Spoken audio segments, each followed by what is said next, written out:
Welcome to know to knowledge. आज हम पढ़ रहे हैं क्लास 7 साइंस का second chapter nutrition in animals. तो ये है हमारा वीडियो का सेकंड पार्ट। तो फर्स्ट पार्ट में हमने पढ़ा था कि खाना जब ओरल कैविटी में आता है तो उसे वहाँ पर teeth, tongue and saliva digest करने में हेल्प करते हैं और फूड को वो नीचे फूड पाइप या ईसोफेगस में भेज देते हैं। तो ईसोफेगस है हमारा मस्कुलर स्ट्रक्चर जो कि ट्यूब जैसा होता है। ये हमारे नेक और चेस्ट के अलोंग होता है। अलोंग मीन्स कि वहाँ पर होता है उसके बराबर में। ये है हमारा ईसोफेगस। यहाँ पर भी फूड पार्टिकल है, यहाँ पर भी फूड पार्टिकल है। तो ये जाकर डायरेक्टली खुल रहा है हमारा स्टमक में। ठीक है, ये जे शेप्ड का जो स्ट्रक्चर है और इसका ये स्टमक कहाँ पे खुलता है, ये है यहाँ से शुरू हो जाता है हमारा स्मॉल इंटेस्टाइन। तो ये पूरा का पूरा मस्कुलर होता है। तो इसमें मूवमेंट होती है जिस मूवमेंट की वजह से खाना पुश डाउन होता है। इनफैक्ट पूरी की पूरी एलिमेंट्री कैनाल में इसी टाइप की मूवमेंट होती है। तो कभी कभी क्या होता है ना कि जब हम खाना खाते हैं तो हमारा स्टमक उसे एक्सेप्ट नहीं करता। मीन्स कि उसमें कुछ इन्फेक्शन होता है या फिर कुछ फूड पॉइजनिंग या फिर कभी कभी हम ओवर ईटिंग कर लेते हैं तो हमें उल्टी आ जाती है। अब यहाँ पे हम देखते हैं, अब हम स्टमक पढ़ते हैं। स्टमक अभी हमने उसका डायग्राम देखा था। तो वो क्या होता है, एक बैग नुमा स्ट्रक्चर होता है जो कि उसकी वॉल काफ़ी मोटी होती है, फ्लैट एंड जे जैसा। ये हमारे एलिमेंट्री कैनाल का सबसे चौड़ा पार्ट होता है। तो ये हमारा ईसोफेगस से खाना लेता है और उसे डायरेक्टली इस स्मॉल इंटेस्टाइन में भेज देता है। जो ये स्टमक की इनर लाइनिंग होती है उसमें कुछ सिक्रीशन होते हैं जैसे कि mucus, hydrochloric acid and digestive juices. तो म्यूकस क्या करते हैं कि ये जो इसकी इनर लाइनिंग होती है उसे प्रोटेक्ट करता है। प्रोटेक्ट मीन्स कि उसमें हाइड्रोक्लोरिक एसिड भी निकलता है जो कि उसे गला सकता है। तो ये उसका इफेक्ट कम करने के लिए उसे प्रोटेक्ट करता है। अब है एसिड की बारी, हाइड्रोक्लोरिक एसिड की बारी। तो ये क्या करता है, कभी कभी जब हम खाना खाते हैं तो उसमें बैक्टीरिया भी होते हैं, वो एसिड उसे किल करता है। और दूसरा साथ ही साथ तो ये खाने को एसिडिक मीडियम भी देता है। एसिडिक मीडियम मीन्स कि वो खाना को एसिडिक बना देता है। और एसिडिक इसलिए बनाता है क्योंकि जो डाइजेस्टिव जूसेस होते हैं उन्हें खाने में एक्ट करने में हेल्प करता है।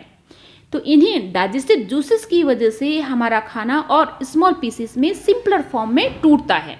ठीक है, जैसे कि ये देखिए प्रोटीन को किस में ये ब्रेक डाउन कर रहे हैं, सिंपलर सब्सटेंसेस में। अब खाना आ गया है हमारा स्मॉल इंटेस्टाइन में। तो खाना हमारा स्टमक से स्मॉल इंटेस्टाइन में तभी आता है जबकि स्टमक में खाना कंप्लीटली डाइजेस्ट हो जाता है, यानी कि वहाँ पर उसका फंक्शन कंप्लीट हो जाता है। हालांकि खाना अभी कंप्लीटली डाइजेस्ट नहीं हुआ, बाकी वो डाइजेस्ट होगा स्मॉल इंटेस्टाइन में। अब देखिए कि स्मॉल इंटेस्टाइन हमारा होता है 7.5 मीटर लॉन्ग, मीन्स कि जितनी हमारी हाइट होती है उसका 5 गुना लंबा होता है। तो इसमें भी क्या होता है कि सिक्रीशन निकलते हैं। इसमें कुछ तो इसके अपने भी सिक्रीशन निकलते हैं और कुछ कुछ ग्लैंड्स होती हैं जिसके लीवर, पेनक्रियाज, उन ग्लैंड से भी इसमें सिक्रीशन निकलते हैं। ग्लैंड्स बताया था ना कि एक थैली नुमा स्ट्रक्चर होती हैं जिससे कि सिक्रीशन निकलते हैं, उन्हें हम ग्लैंड बोलते हैं। तो इसमें होता है कि एक लीवर कहाँ पर होता है, हमारा एब्डोमेन जिसे हम पेट बोलते हैं, उसके अपर पार्ट के राइट साइड में ये होता है और उसका कलर होता है वो रेडिश ब्राउन। ये हमारे डाइजेस्टिव ग्लैंड की सबसे बड़ी ग्लैंड है। ठीक है, जो डाइजेस्टिव सिस्टम है उसमें सबसे बड़ी लार्जेस्ट ग्लैंड है ये लीवर। इसमें बनता है हमारा बाइल। ठीक है, बाइल जूस जो कि फैट को पचाने में इंपॉर्टेंट रोल प्ले करता है। हालांकि बाइल तो इसमें बनता है लेकिन स्टोर जाकर होता है सीधे गॉल ब्लैडर में। तो कभी कभी गॉल ब्लैडर में इतना ज़्यादा जमा हो जाता है, वो नहीं निकल पाता है वहाँ से, तो गॉल ब्लैडर में पथरी बन जाती है। अब है इसमें एक दूसरी ग्लैंड है जो कि स्टमक के जस्ट बिलो है। ठीक है, उसके ठीक नीचे है, उसे बोलते हैं पैनक्रियाज। वो हल्की हल्की पीले कलर की होती है, जैसे कि क्रीमी कलर की। तो ये वहाँ से भी जूसेस निकलते हैं। वो ये सारे के सारे जो जूसेस निकल रहे हैं सबका मेन काम है खाने को डाइजेस्ट करना। ठीक है, खाने को सॉल्युबल बनाना, उसे ऑल स्मॉल पार्टिकल में तोड़ना जिससे कि हमारी बॉडी उसे अब्जॉर्ब कर सके। तो ये पैनक्रियाटिक जूस क्या करता है, ये कार्बोहाइड्रेट, फैट एंड प्रोटीन्स को और सिंपलर फॉर्म में चेंज करते हैं। ठीक है, अब ये देखिए यहाँ पर एक डायग्राम है। इसमें एक बार क्या हुआ कि एक आदमी था तो उसे गोली लग गई थी। उसका नाम था, यहाँ पर पढ़ते हैं उसका क्या नाम होगा उसका नाम था एलेक्स सेंट मार्टिन। ठीक है, तो उसको एक बार गोली लगी थी, तो वो क्या हुआ कि एक मिलिट्री का डॉक्टर था, उसका नाम था कि विलियम बॉमंट। तो विलियम बॉमंट के पास आया, तो विलियम बॉमंट ने क्या किया कि उसे बचा तो लिया, लेकिन उसने क्या किया कि जहाँ पर ये गोली लगी थी, वो गोली लगी थी डायरेक्टली स्टमक में, तो उसने उसे कंप्लीटली बंद नहीं कर पाया, तो उसने उस पर क्या करी, पट्टी बांध दी। तो जब उसने पट्टी बांधी तो उसको जैसे हम खिड़की से अंदर झांकते हैं ना, तो उसी तरीके से उसको खिड़की के अंदर झांकने का मौका मिल गया। तो उसने देखा कि स्टमक कैसे काम करता है, वहाँ पे क्या क्या होता है।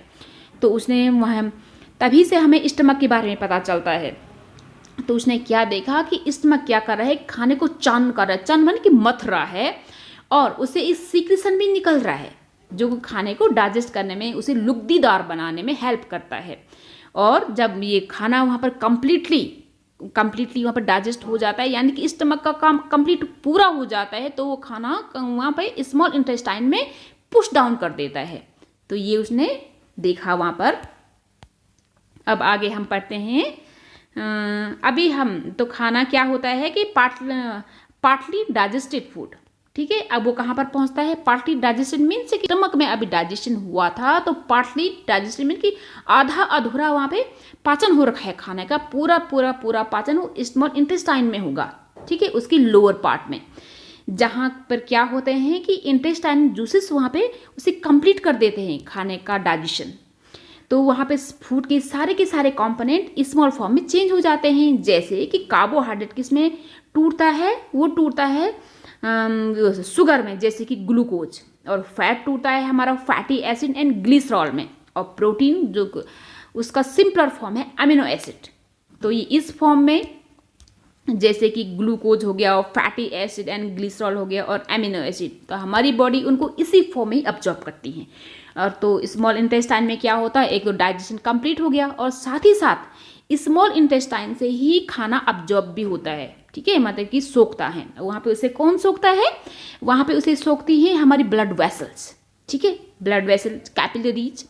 तो इसमें क्या होता है कि स्मॉल इंटेस्टाइन में ये फिंगर नुमा कुछ इस टाइप की स्ट्रक्चर भी होती हैं, जिन्हें कि हम बोलते हैं विलाई। ठीक है, तो विलाई क्यों होती हैं इसमें, क्योंकि उसके सरफेस एरिया को बढ़ा देती हैं। ठीक है, यानी जितनी ज़्यादा सरफेस एरिया होगा तो अब्जॉर्प्शन में उतना ही ज़्यादा अच्छा होगा, यानी कि इस अब्जॉर्प्शन के लिए ज़्यादा एरिया मिल जाएगा। ज़्यादा एरिया में वहाँ पर ब्लड वेसल्स का जाल फैला रहेगा। तो यहाँ पे जैसे कि इस तरह के जाल फैला हुआ है, तो स्मॉल इंटेस्टाइन से कहाँ पे खाना गया, हमारा ब्लड वेसल में। तो ब्लड वेसल से डायरेक्टली हमारे सेल्स में वो खाना पहुँच जाता है, जहाँ पर कि सेल उसे अपने हिसाब से यूज करते हैं। ठीक है, ये विलाई। तो विलाई क्या है कि फिंगर लाइक के स्ट्रक्चर्स होते हैं जो स्मॉल इंटेस्टाइन में हैं, इसका सिंगुलर फॉर्म है विलस। ठीक है, अब यहाँ पर देखते हैं कि the surface of the villous absorb the digestive food material. ठीक है, यहाँ तो ये तो हमने पढ़ लिया था। तो the absorb substance are transported via blood vessel. तो ब्लड वेसल के थ्रू डिफरेंट हमारे ऑर्गन्स तक वो खाना पहुंच जाता है। Where they are use to build complex substances such as. तो वहाँ पर जब खाना हमारे डिफरेंट ऑर्गन तक पहुँच जाता है तो बॉडी उसके बिल्कुल वैसे ही ले लेती है कि जैसा बॉडी को चाहिए होता है। ठीक है, जब जिस टाइप की प्रोटीन बॉडी को चाहिए होती है वो उस फॉर्म में जाकर के वहाँ पर पहुँच जाता है।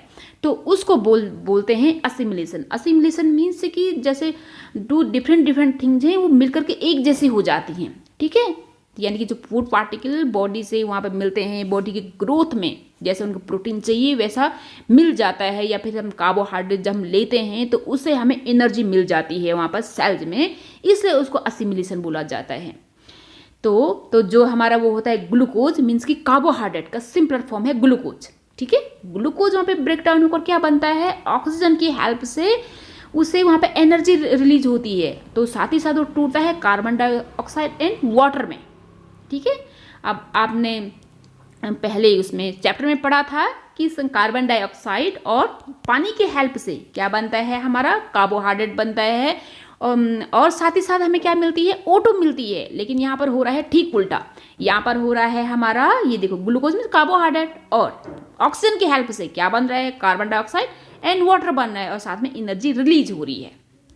तो the food that remain undigested, यानी कि वो खाना जो कि बिना पचा हुआ रह जाता है, या फिर जो अवशोषित नहीं होता, जो वहाँ पे बिना पचा हुआ और जिसका कि एब्जॉर्प्शन नहीं होता उसे स्मॉल इंटेस्टाइन से लार्ज इंटेस्टाइन में पुश डाउन कर दिया जाता है।